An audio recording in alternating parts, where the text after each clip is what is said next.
김기현입니다. 토론에서 많이 배웠고요. 비판을 한다기보다는 하나의 관점으로서 제안을 드리고 싶은 건데요. 첫 번째로서는 정책을 수용하는 수용자로서 시민들과 국민들의 입장에 대한 것들을 생각해보자는 관점을 가져왔고, 두 번째로는 이제 젊은 세대로서 한반도의 미래가 되는 주역들의 관점에서 어떻게 바라봐야 될지를 생각해보자는 제기로서 받아주시면 좋을 것 같습니다. 제가 연구하고 있는 심리학과 윤리학의 관점에서 미시적인 관점으로 보고 싶은데요. 민주주의나 통일에 있어서 가장 중요한 것이 물론 정책과 법률, 헌법 이런 것도 있지만 시민과 국민들의 참여가 아닐까 싶습니다. 두 국가로 부르는 문제, 이것은 헌법을 개정하는 문제, 국민들이 어떻게 인식할 것인지, 더 긍정적인 참여가 일어날 것인지에 대한 고민을 많이 했으면 좋겠다라는 생각이 들었습니다. 이런 미시적 접근을 해야 되지 않나? 국민들의 공동체 의식, 시민적 책임감, 통일에 대한 효능감, 희망 이런 것들에 과연 이 명칭의 변화가 더 희망을 주는 것인가? 통일을 하자라는 담론에 더 도움을 주는 것인가? 헌법과 법률 개정 등이 이슈화가 되면 언론에서 프레이밍화도 되고 막 복잡해지는 경향들이 있는데 본질이 호도될 가능성도 상당히 있는 것 같아요.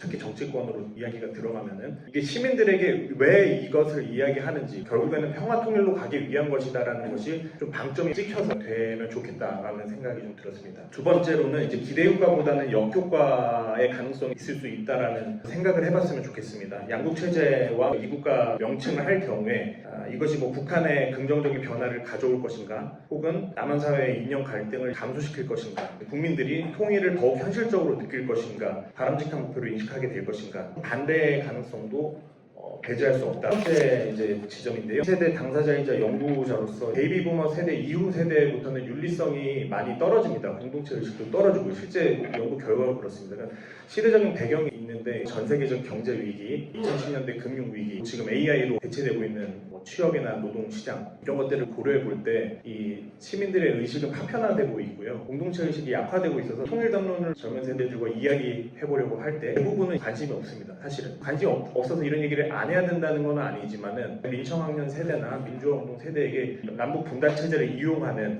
계엄과 비상 통치 체제로 하는 독재 세력에 대한 견제의 의미가 분명히 있다고 보지만 지금 우리 시대의 과제는 사실 넘어갔다고 생각합니다. 물론 이 분단 현실을 이용하는 정치 세력에 대한 반감이나 그것을 극복하려는 것도 우리들의 시대적 과제지만 지금은 오히려 공동체 의식을 어떻게 하면 일으킬 수가 있을까가 과제인 되게 파편화된 개인화된 인식을 가지고 있기 때문에 아웃데이티드된 어젠다라는 느낌이 많이 듭니다. 그러니까 원하는 효과는 해당 세대에게는 분명히 효과가 있겠지만 다음 세대에게 어떤 효과를 미칠까 충분히 고려를 해봐야 된다고. 그 상당 심리학자이자 정책학 전공자로서 국제정치적 관점, 헌법적 관점, 법률적 관점에 대해 존중하는데 문제가 미디어에서 어떻게 다뤄질 것인가, 어떻게 전달될 것인가에 대해서 끊임없이 정책 수용자와 정보를 수용하는 사람의 입장에서 고민을 해줘야 되고, 결국 가라는 방향이 한반도 분단 체제를 극복하고 통일로 나아가자는 것이잖아요. 잘못된 인식들을 할 수 있는 모든 여지들을 잘 극복하면서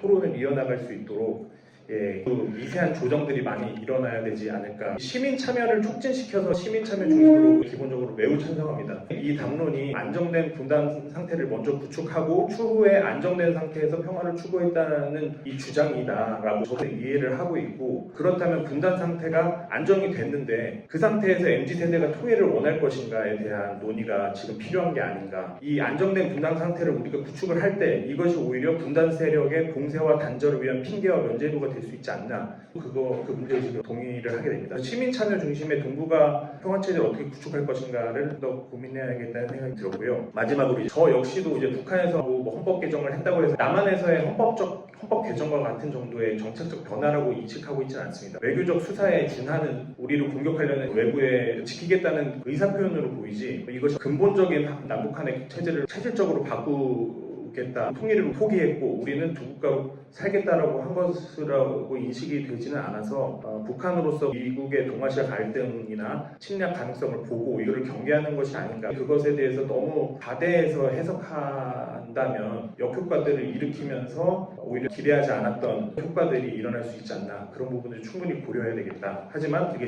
이 담론을 통해서 시민적 참여나 이 남북 분단 체제와 긴장 태태를 완화하기 위한 활발한 움직임이 일어나는 것은 찬성하고 그런 방향으로 나아가고 있다라고 그렇게 생각을 합니다.